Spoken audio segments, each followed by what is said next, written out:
Hey everyone, I'm Fidget Frenzy, and welcome to the Radiant Guides. Last time we went over the Radiant battle for Soul Tyrant, and by extension, Soul Master. And today we're going over one of my favorite bosses, Grimm.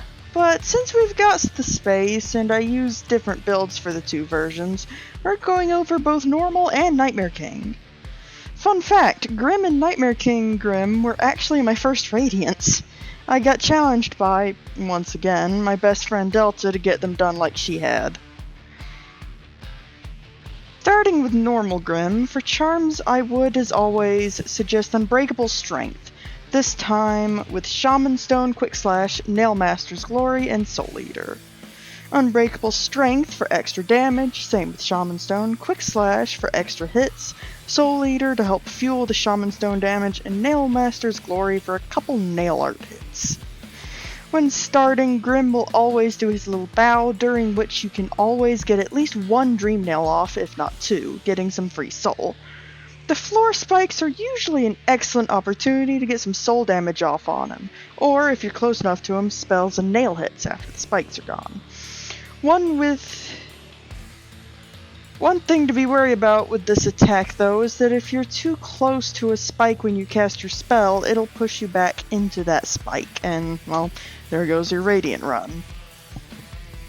With his dash forward and up, it's a good chance for some nail arts, as avoiding it is pretty easy if you just walk away from him a bit. With his Flaming Dragon attack, or at least I think they look like dragons, you can easily dodge it with a double jump or a jump and dash, as long as you're careful not to end up above him as he's casting, or you'll get hit by a flame pillar.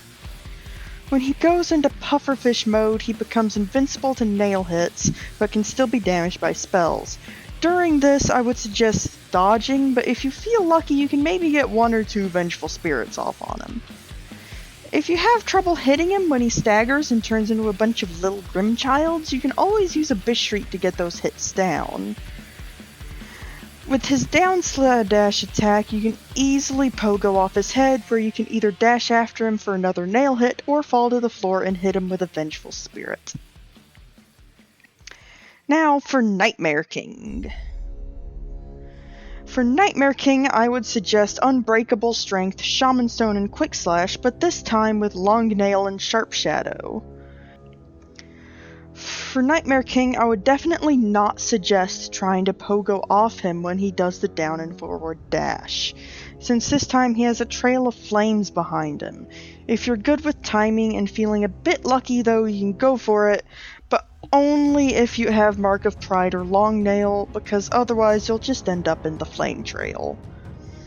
With his upward strike, you can no longer just stand next to him, so dashing through it is generally your best bet, which is why Sharp Shadow is on here for that extra distance and damage.